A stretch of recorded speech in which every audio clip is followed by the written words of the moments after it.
সমাজের দোহাই বাদ দাও। যে সমাজ তোমাকে সমালোচনা ছাড়া আর কিছুই দিতে পারে না, যে সমাজ তোমার সফলতা মেনে নিতে পারে না, সেই সমাজের কথা চিন্তা করে কি হবে?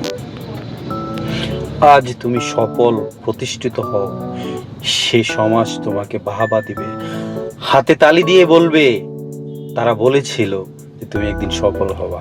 কিন্তু তারা এইটা বলেনি, এই সমাজ এইটা বলেনি যে তোমার পিছনে তারাই কলকাঠি নেড়েছে যাতে তুমি কখনো সফল হতে না পারো।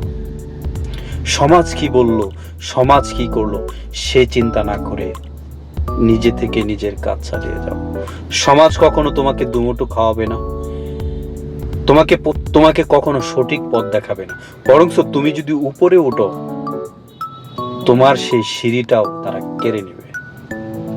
এক পা দুপা করে যে সিঁড়ি বেয়ে তুমি উপরে উঠতে চাও, সেই সিঁড়িটাও সমাজ কেড়ে নিবে। এই সমাজকে নিয়ে এত ভাবার সময় নেই, নিজেকে নিয়ে ভাবো। যদি নিজেকে নিয়ে ভাবতে পারো, নিজে যদি প্রতিষ্ঠিত হতে পারো, সেই সমাজে তোমার সমালোচনা থাকবে না, তোমার বাহাবা থাকবে। তাই প্রিয় ভাই, সমাজকে চিন্তা না করে নিজেকে বাহাবা পাওয়ার জন্য নিজের জন্য কিছু করো।